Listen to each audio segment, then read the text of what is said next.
Right. Come. Just adjusting the microphone. 1 second. We should have just done this on site. We're coming. Sorry. Good. Okay. Good to go.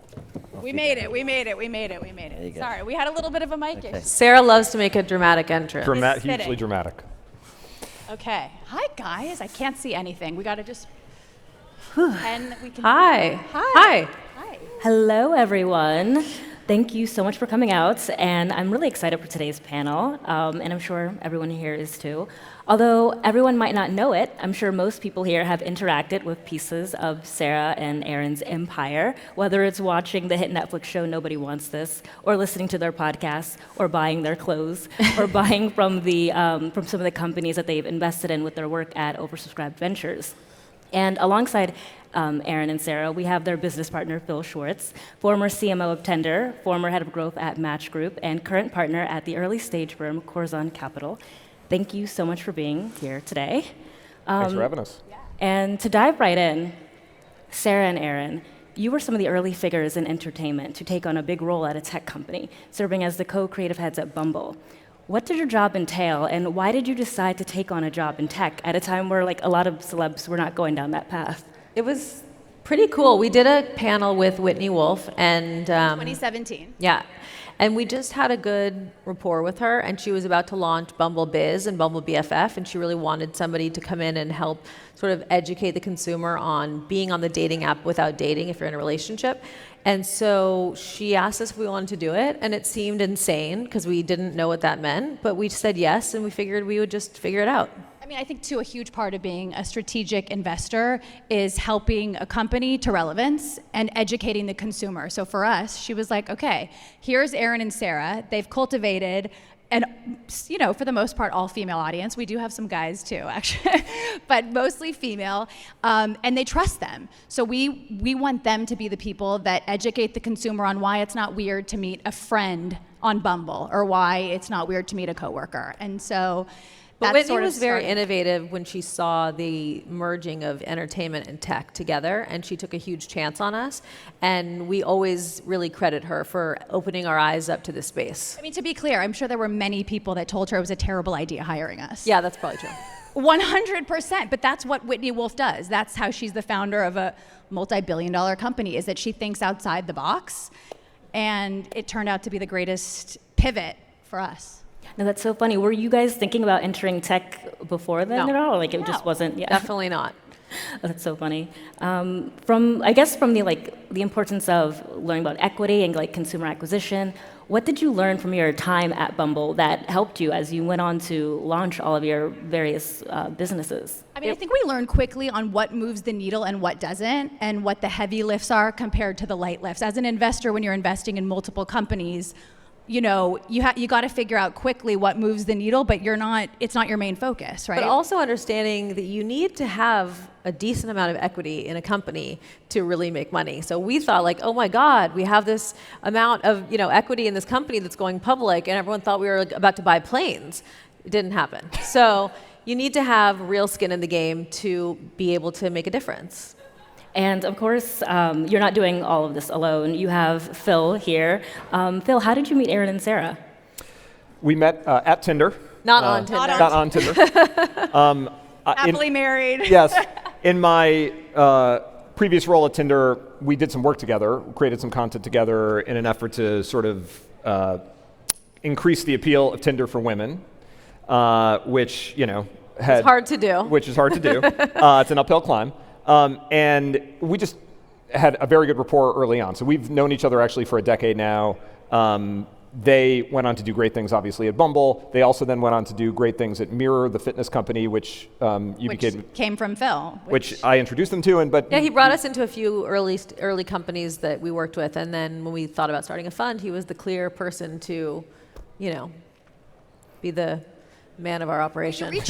You reach a point when you become sort of front-facing investors in these businesses where you realize, wait, we're doing a lot of work and we don't have any skin in the game. We wanted Phil to be doing all that work. You know what I mean? That's true. And it worked out very well. I'm a partner at Corone Capital, And so we have, Corone is an early stage fund, but we're on our third fund. We have more assets and more people. And so we figured out that we could help Erin and Sara create a fund, do a lot of the heavy lifting that's really hard for first-time fund managers to do. And that we just kind of figured out after working together for a while that we had totally complementary skill sets and expertise. It's a perfect marriage, and I think it's something that we're going to see VCs and talent sort of adopt. It's really incredible. You know, we have Corone, they lead rounds, we don't lead rounds. They take board seats, we don't take board seats. They do all the due diligence, all the back office. We don't have time to do that. So we bring something to the table that they don't, and they bring something to the table that we don't. We source deal flow coming from over here, they source it coming from over there. And I do think it's something that we're going to see happening more. I think we're going to start seeing VCs combining with talent. Yeah, I think coming together with talent to do. Yeah. I think that's totally right. I mean, listen, there are a lot of things we're very good at Corone. Erin and Sara are great at a number of things that we are not. And I think, you know, what Thank makes you, Phil. You're very welcome. What makes this work, though, I think, is we're all like very self-aware. I think we all know where we're good and where we. Well, we are more than Sara is. Sara is but not she's self-aware with us. at all. Yes, that's true. But you know, we know where our strengths are and where our weaknesses are, and we, I think, complement one another in that respect. And so I think it sort of powers the whole thing. But I believe they are incredibly unique in the world of venture, and it makes total sense to me that they have a venture fund. They have, I can say these things about you, and hopefully, they have a hit podcast. They have a clothing brand that is highly relevant. They have a TV show on Netflix. It's one of the top shows on Netflix. It was #1 right after it launched. And they have a very engaged audience that I think you relate to really well. And they're all consumer-facing assets that are very rare in the scheme of venture capital.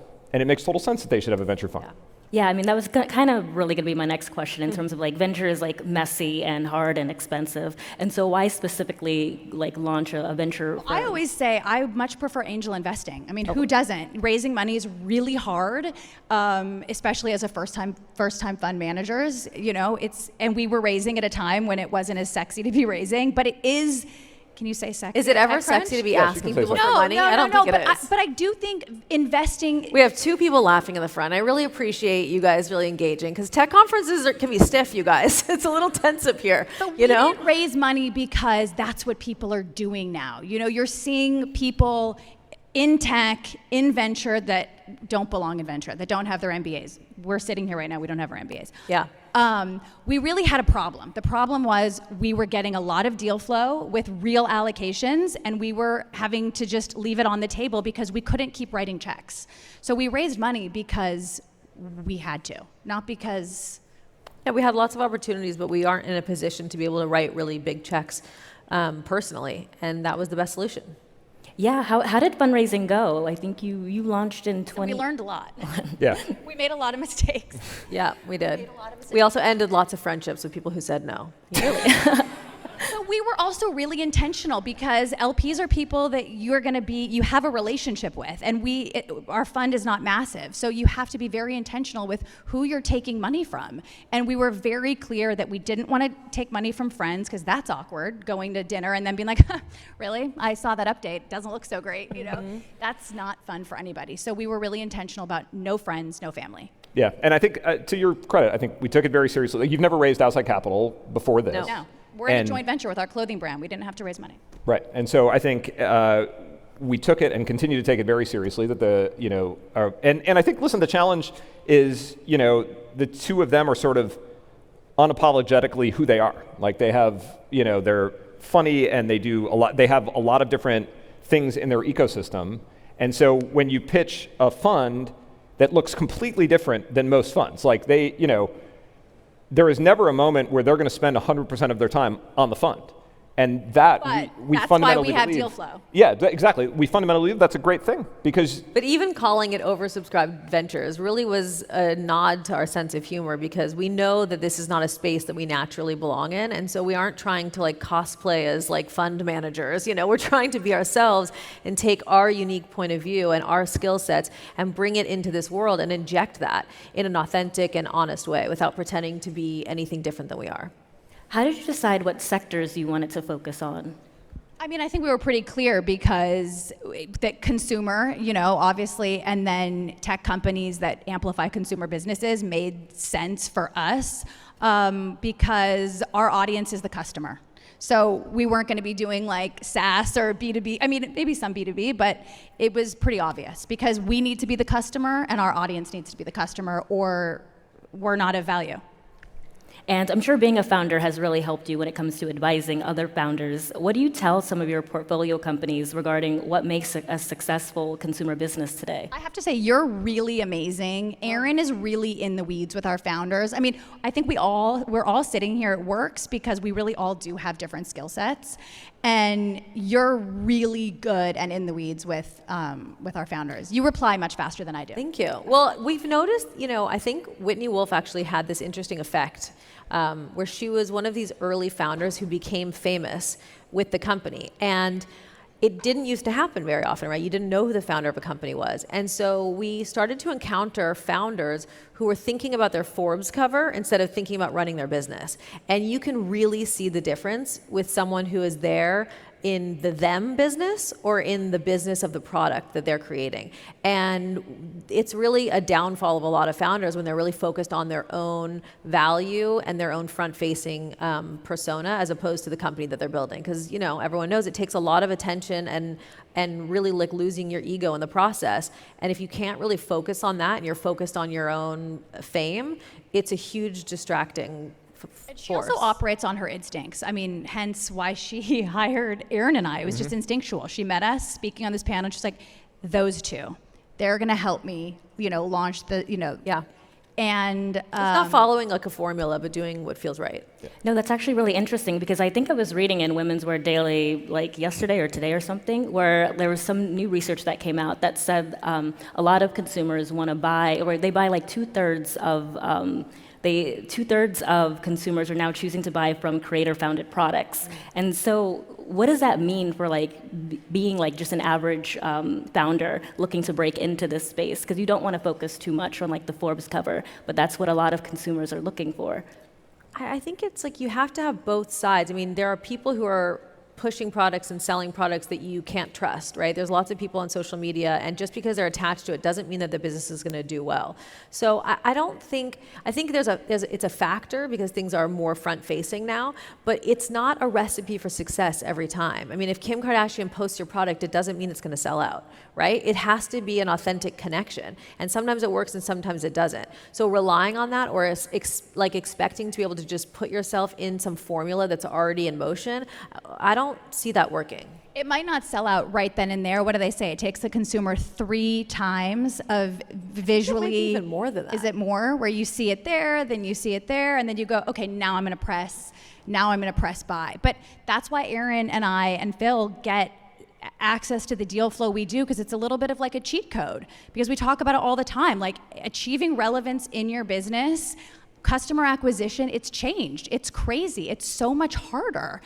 And I don't know if it's because of oversaturation, because you would think it would be easier because of social media and the way that we just have access all the time, but it's not. It's actually harder. I totally agree, and in fact, I think one of the side effects of the cost of starting a company plummeting is that you have obviously more companies competing, and so getting a consumer's attention is incredibly difficult. So like we talk about all the time, like you have to help a company start a conversation about its products. And that, by the way, that I think is the cheat code. Like I think they are in the business of starting conversation about things. And in the absence of that, you just have a consumer looking at a product. Like you don't have a relationship to that product. And that, I think, is where we can help try to plug the gap in the early stage. Well, we're of no value if we just have oversubscribed ventures.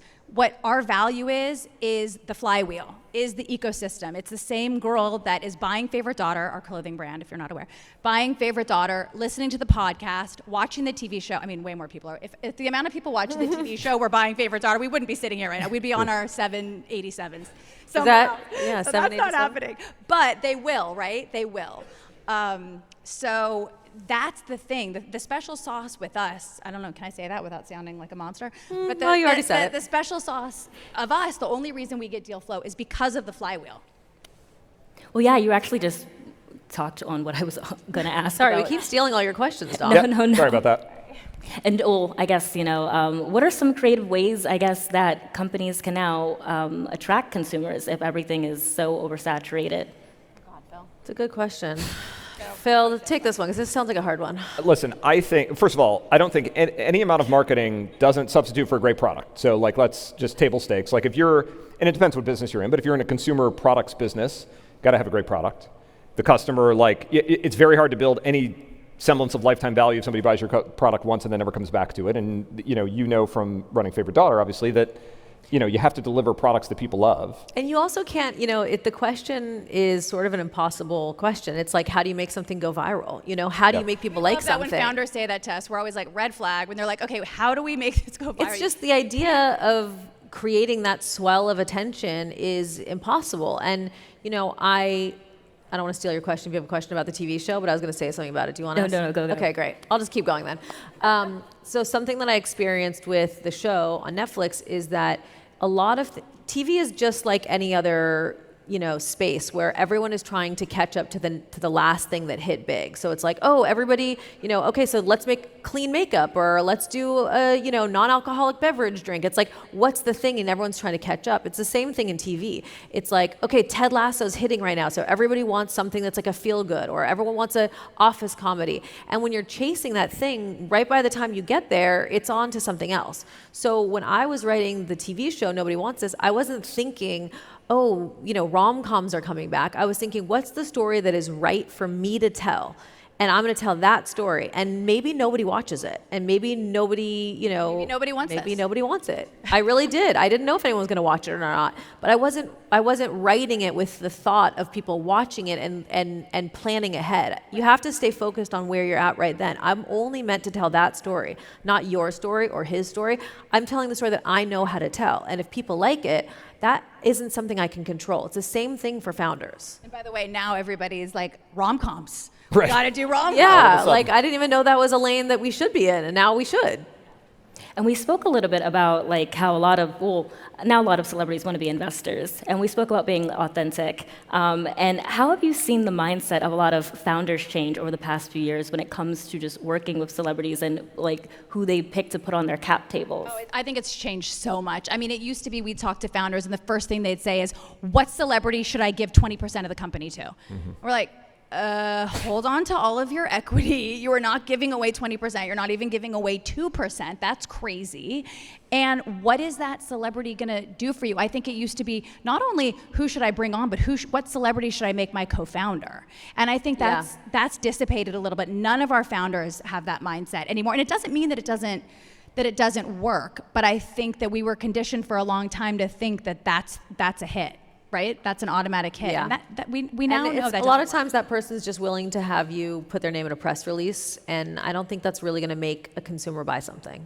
Yeah, I think the world has changed in a couple different ways. One, 10 years ago, a single Kim Kardashian post could have made Absolutely. And let's be clear, Kim Kardashian still moves the needle. No I mean, question. when she posts Favorite Daughter, we're like, oh my God, Yes. and we screenshot it and we send it around. It's so exciting for us, but the idea that a person passively acknowledging a brand, it was more relevant 10 years ago than it is today. Yeah, and so I think now you're in this place where you sort of have to stack the deck, as a founder, stack the deck as much in your favor as you possibly can, and find people to put on your cap table that can add tangible value. And that is what Corone does in its own way. We've been builders, we've built marketplaces and subscription businesses and all those things. And if you're in the world of consumer, you're building those things, we can help you a ton on the operating side. Oversubscribed, if you're doing anything in the consumer touching world, consumer tech, consumer products, things that,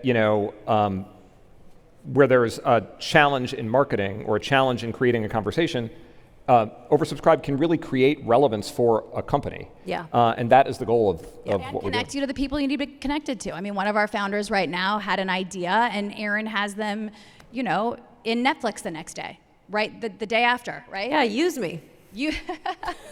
Yeah, I think we spoke a little bit about the attention economy and how that is also something to offer. Because I was also going to say, aside from business advice and capital, what else do you see oversubscribed ventures offering your founders? Offering our Oh, founders. what do we offer them? I mean, Yeah. it's just, we offer them, they can hang out with us. They can't. No. They can babysit. Yeah. Yeah. No, we really, I mean, we offer to be a part of the. First of all, we're on the text wheel with that- all of them. Okay, so you're just going to take my answer. Sorry. Go ahead. So Go ahead, Erin. All the things that we're talking about that's in our wheelhouse, they become kind of a part of that bigger family. So anything we can think of, like the investment that Sarah's talking about is a company called 831 Stories. They want to become sort of like the A24 of romance novels. Romance is booming. It's a huge category, whether it be teen romance novels or adult romance. And so having a connection at Netflix and being able to, for us to be able to produce those stories that are in their novels and turning them into TV shows, it's like a clear connector. And so it's really, they get brought into our world, and we take advantage of any access that we have so that we can bring it all together. We plug our founders into our system. We're going to talk about your brand on our podcast. We're going to maybe write it into a script. We're going to do a gifting. We have a gifting list of, hundreds of people that so you really get plugged into our system. And I would say, in contrast, by the way, to most celebrity funds, I mean, they're very much in it. Like Erin, I mean, they're very tactical and very hands-on, and that makes a huge difference for founders. Like that, both. I mean, a lot of people only see the front-facing stuff, but there's a lot of things that happen behind the scenes that are very value-add that I think they are. But a lot of people, I think, especially celebrities, they think about Fund 1. Like we'd love Fund 2 and Fund 3. Yeah. So you have to remember that in order to raise Fund 2, they're going to go back to the founders from Fund 1 and say, what was it like working with Erin and Sara? And I think people don't think about that a lot. They get really excited about Fund 1, but there's many funds, Hopefully, that will go after that. So. And you spoke about bringing founders into your ecosystem, and because you, like with your empire, you have found a way to not only acquire customers, but to keep them engaged and to keep them coming back. So how did you build your ecosystem that builds upon itself? We listen to people, especially with Favorite Daughter. We are really, really in the weeds on listening to our customer and designing things with her in mind. And so that's the interesting thing about being a front-facing person is you have access to people and they have access to you. And so we get feedback all the time on businesses, companies that we're looking at, products from Favorite Daughter, conversations we're having on our podcast, and we take it all into account. We also spent many years sort of piggybacking on what you're saying, learning from other people. We weren't like, ooh, we need to be founders. That's what we have to do. It's interesting. I just spoke at Stanford a couple weeks ago, and I was talking to all these first-year students. They're at Stanford, and they're brilliant, and they're, getting their MBAs, and they all said the same thing, which is that they feel so much pressure that if they don't drop out year 2 with an idea, they're failures, which was shocking for me to hear. And the Louisa, who's the founder of Rowan, who I'm an investor in, was like, guys, let's deprogram you. Let's normalize how important it is to work at great companies and to work for great founders. And if your idea comes along the way, which it most likely will, then great. But I think there's so much pressure now because of... Be like a 19-year-old with $1 billion idea. Yes, like not everybody is going to be, at their computer, second year coming up with Facebook. We need to reprogram our young people. So to answer your question, Erin and I weren't like, oh my God, what's our company? We have to be founders. Everyone's a founder. Everyone cool is a founder. We have to be a founder. It really just happened because of all the years of doing all the other things. And I love asking founders this question because everybody talks about their wins. But what are some early, maybe duds or I hate to call them failures, but maybe moments you look back on and they were not so funny, but maybe they're funny now? At Favorite Daughter? In terms of building out your company, yeah.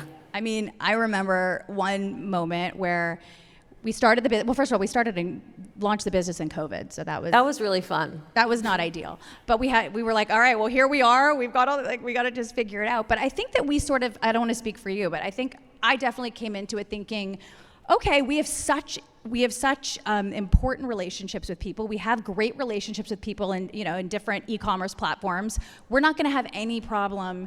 Selling clothes? Yeah, getting them to carry Favorite Daughter to place an order. So I emailed Shopbop really early on. And I go, congratulations, I started a fashion brand and I'm gonna let you have it, Because I had we had a previous relationship with them. And they emailed back and they were like, oh, that's so cute. We're like, thanks, but no thanks. Yeah, we're actually not interested. And I was like, ooh, okay. And I had to go crawl back to the team after I had bragged about I have a relationship at Shopbop. cut to a year later, they called us and they said, Favorite Daughter is the most searched brand on our site that we don't have. And we need you. And then we were like, okay, we'll get back to you. No, right? We were very. I think there's a lot of moments like, for me as a writer, sitting here and having this like hit show. My first writing job, which was when I was 29 years old, I wasn't like 19. Like I started writing in TV at almost 30 years old. You started writing much earlier. Nobody hired you. Thank you. This is my answer. And then, okay. I want to set the stage. Okay, you got the biggest laughs at my expense. I wanted to set the stage that you had been writing for many years. Okay, the point is that I got fired from that first job. And I had someone say to me, like, you really shouldn't be a writer. You're not good at this. And I believed it, of course. I mean, it's my first job. You already think you're terrible, and someone confirms you're terrible. And so it was a really confusing, scary time. And so cut to, 12 years later, and it comes full circle. It takes time. I didn't have the success I wanted at the age you want to have it at. You have it a decade later, and it's even more meaningful then. And for Favorite Daughter, as founders, when we started the business, I think we thought like, we'll start it, and then it'll just sort of like, and the engine will just be there. It'll just kind of like work on its own. And we really didn't. Our partner who owns Centric Brands, that is our financial partner, he sat us down for dinner and he was like, yeah, the business isn't doing that well. And Erin said, you're giving us a really cold shower. Yeah, anyway, it was just it was a reality check, and it made us realize we had to really tap back in because it doesn't just operate on its own. We have to be the engine, and we're the engine in all of our businesses. And you have to constantly be getting creative because as the theme of this, it's really hard. You hard. already had your turn, okay? It's back to Dom. Okay. I find one lesson that founders learn from them is that you really have to live your company. Like I just see what they do with Favorite Daughter, and I don't play any role in Favorite Daughter.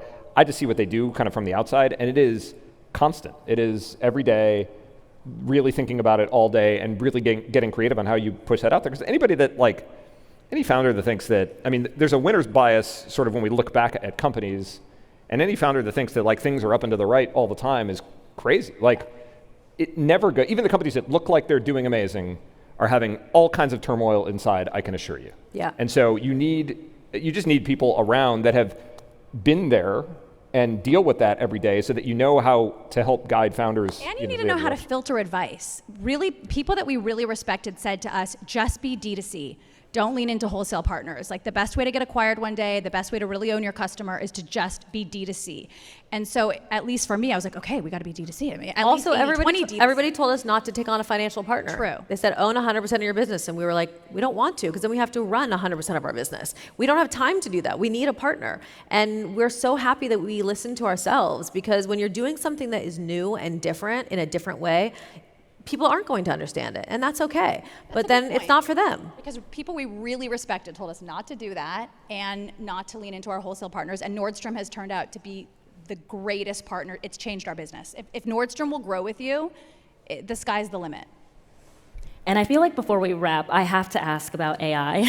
Where does everyone here stand on AI, and how do you think it's going to disrupt the livelihoods of creators? If we don't understand it, we don't invest in it. And I got to be honest with you, I don't even have ChatGPT. I shouldn't say that probably. I don't even have it on my phone. I don't even have it. It's funny, I think of it as a writer because we did a strike over this last year. That was one of many things.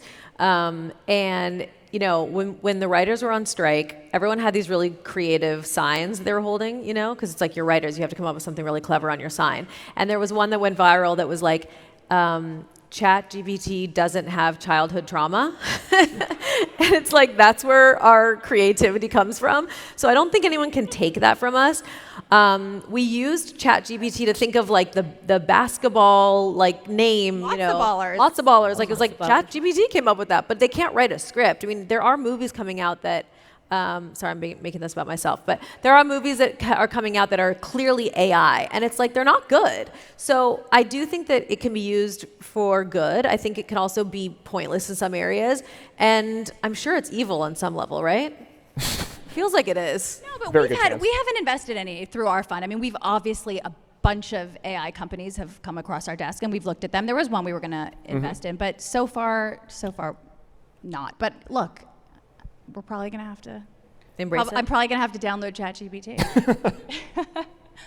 Phil, your thoughts? I think it's still the early innings. I think there's equal parts risk and opportunity to it.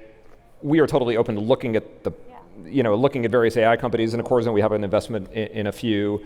I think to Erin's point, like the ChatGPT substituting for the lived human experience is just not a thing that I see in any time in the near future. Like the lived human experience is unique to humans, and I don't see ChatGPT being able to kind of step in and do that. Anybody that's used it or it substitutes to try to write a script or write it. I mean, it's very obviously written by AI, and that will get better. But I think, creators should feel pretty good about, if they can, just their unique human experience being able to be translated into a work of art, and ChatGPT having a tougher time substituting. I'm interested in the lane of it helping, like as a Shopify plugin, something that can help the user experience on Favorite Daughter, the trying on. Everyone's looking for a way to decrease returns. Returns are a huge problem in lifestyle brands. So, that's an area It can be that used for good. would interest me. Yep. Yeah. Us.